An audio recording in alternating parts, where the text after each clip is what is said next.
Just want to thank everyone for coming out tonight. Incredibly proud of our team. Cal Poly is a great basketball team, and their record right now does not reflect it.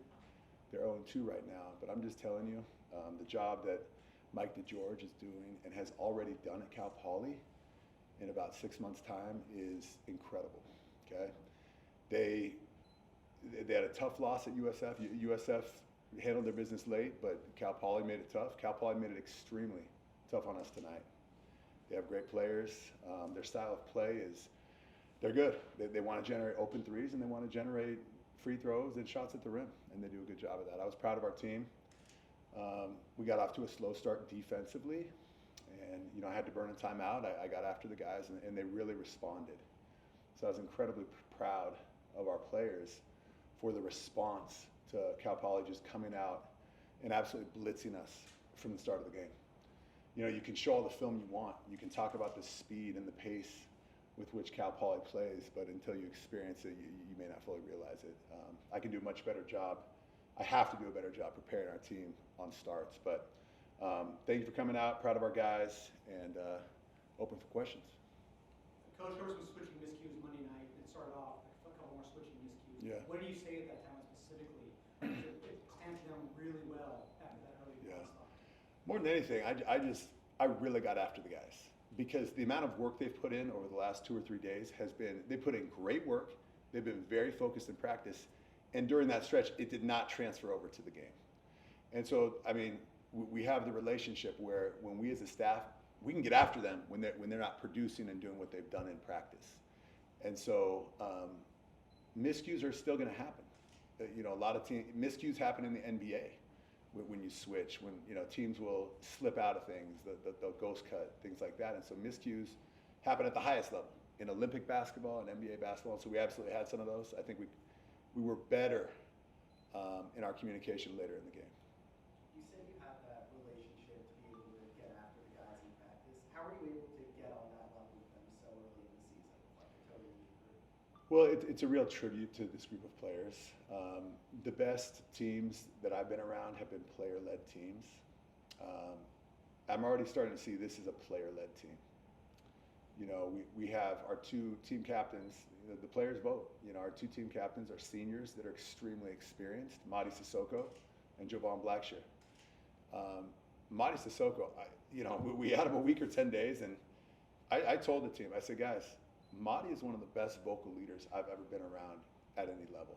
And it was very clear after 2 weeks how much Madi cares about winning, how he holds his teammates accountable. He's come to me with feedback on what I can do better as a coach, and I've appreciated that from Madi. Jovan Blackshear grew up here locally, moved away to Arizona kind of later in his high school career, but Jovan is, some people might call him a quiet leader. We'll be in practice, and I wouldn't even call Jovan quiet, because we'll be in practice and you'll hear his voice boom out to give instruction to his teammates. And so when you have a center that can really be a great communicator, especially on defense, because the center can see everything in front of him most of the time. And then when your point guard is such a strong leader, offensively, everyone's looking at the point guard. And so to have those 2 positions with such great leadership really helps this team. Coach, you were talking about team responding in the first half, or the first part of the game, and I felt like there was another response when Cal Poly started to cut that lead a little bit. How did you feel the team responded in that moment? Well, I was really proud of a lot of guys, and I'll just talk about a few. Ritas Petraitis has so many unique gifts in the game of basketball. Some people might call him a throwback to an earlier time where players kind of did everything: take charges, shoot the 3, make their teammates better with great passes. Ritas can do a little bit of everything, and if you look at the box score, he did that tonight. Just glancing at it, in terms of Ritas, 13 points. He drew 8 fouls. He got 6 rebounds. I think he took 3 or 4 charges. He got 3 steals. So if he took 3 or 4 charges, that's 7 possessions that he got capped. That's very difficult to do, and so he has very unique skills and gifts. I was proud of Joshua Joseph tonight. We call him JOJ. JOJ was locked in. He went into the game, he was locked in, especially in that second half where things were kind of, could have gone either way. JOJ was decisive on the court, on the defensive side of the ball, talking, flying around, being in help side, closing out the shooters. And then offensively, I mean, inside that 5 to 10 foot range, which is, by the way, these are difficult shots. He doesn't miss too many of those.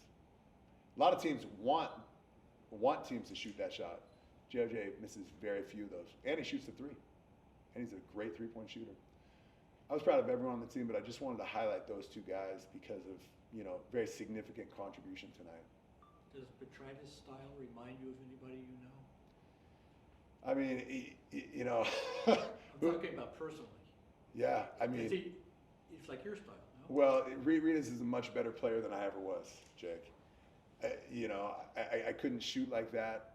I couldn't get steals like that. But I will say this, I really admire how hard he plays. I mean, Reedus, I remember when I was going through the draft process, I went to the Lakers facility, and I'll never forget what Jerry West said. He said, playing hard is a skill, just like shooting is a skill. And Reedus has a lot of skills. He shoots it, he passes it, he can dribble, but he also plays hard every single time he steps onto the court. And I'll just never forget Jerry West saying that. That is a skill that not every player has. Reedus Petrides has it.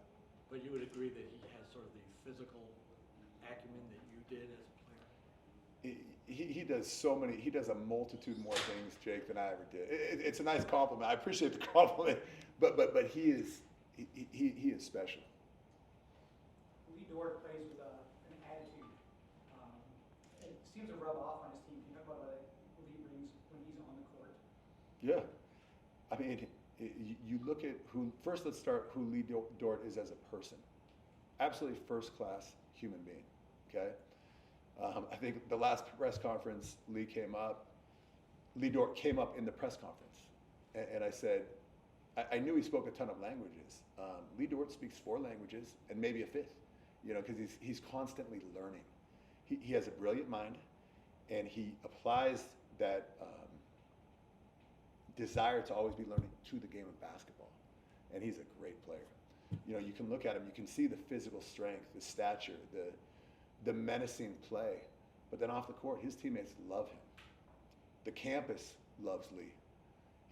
He's really integrated incredibly well into this community. And his family's back home in Haiti. And Haiti's going through its own trials and tribulations in different parts of the country, but it's a great country. And I've learned a lot about Lee as a person since he's come. Coach, you mentioned, you wanted to see a little bit more maybe post-up play, and you knew how good your bigs were at doing it. It looked late in the game, you're trying to get them some looks so that they can get some of that experience in the game.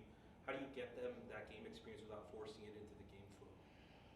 That's a challenge. We made a couple of adjustments offensively that were meant to open up space, not only on the perimeter, but also in the post. And those adjustments, they helped us. I think a couple times we had miscues, but on the whole, that they helped us significantly in that game. Coach, thanks. All right, thanks guys. Appreciate you guys coming out.